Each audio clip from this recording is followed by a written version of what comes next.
நபிகள் நாயகத்தை நேசிக்கிறதுக்குத்தான் நீங்கள் மீலாது மௌலிது கொண்டாடுகிறீர்கள் என்று சொன்னால் அவர்கள் சொன்ன வழியிலே நீங்கள் நடக்காமல் இருக்க என்ன தடை, என்ன காரணம்? எதற்காக நபிகள் நாயகத்துடைய சுன்னத்தை எதிர்த்து நிற்கிறீர்கள்? அப்ப நபிகள் நாயகத்தை நேசிக்கணும் என்பதில் நமக்கு மாற்று கருத்து இல்லை. அதிகமாக நாம நேசிக்கிறோம், அதிகமாக அவர்கள் மீது அன்பு வைத்திருக்கிறோம். ரபியுல் அவ்வலில் மாத்திரம் 12 நாட்களுக்கு மாத்திரம் அல்லது 12வது நாளுக்கு மாத்திரம் நபிகள் நாயகத்தை பற்றி 4 வார்த்தை சொல்வதை நீங்கள் நேசம் என்கிறீர்கள். 365 நாளும் அந்த மாமனிதரை பற்றி பேசுவதை நாங்கள் நேசம் என்கிறோம். 365 நாளும் அவருடைய வழியிலே நடப்பதை நாங்கள் நேசம் என்று சொல்கிறோம். ஒவ்வொரு நாளும் நபிகள் நாயகம் ஸல்லல்லாஹு அலைஹி வஸல்லம் அவர்களை பற்றி நாங்கள் நினைவு கூறுகிறோம். எங்களுடைய தொழுகையிலே நினைவு கூறுகிறோம், எங்களுடைய உடையிலே நினைவு கூறுகிறோம், எங்களுடைய நடையிலே நினைவு கூறுகிறோம், எங்களுடைய வியாபாரத்திலே நினைவு கூறுகிறோம், எங்களுடைய கொடுக்கல் வாங்கலிலே நினைவு கூறுகிறோம், எங்களுடைய திருமணத்திலே நினைவு கூறுகிறோம், எங்களுடைய மரணத்திலே நினைவு கூறுகிறோம். இப்படி எல்லா காரியங்களிலும் நபிகள் நாயகம் ஸல்லல்லாஹு அலைஹி வஸல்லம் சொன்னார்களா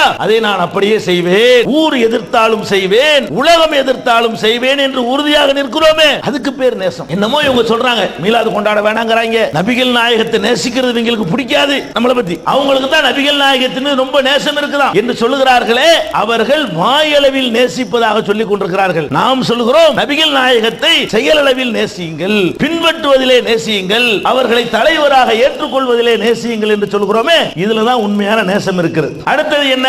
நபிகள் நாயகத்தை புகழக்கூடாதா? மௌலிது ஓதுவதன் மூலமாக நபிகள் நாயகத்தினுடைய புகழை தலைத்தோங்க செய்கிறோம். அதுக்கு தான் மீலாது, அதுக்கு தான் மௌலிதுங்கறாங்க. நீங்கள் மீலாது விழாக்களை பார்த்திருக்கிறீர்களா? அந்த மீலாது ஊர்வலங்களில் சென்று இருக்கிறீர்களா? மீலாது விழாக்களை நாங்களும் பார்த்திருக்கிறோம். என்ன நடத்துறாங்க?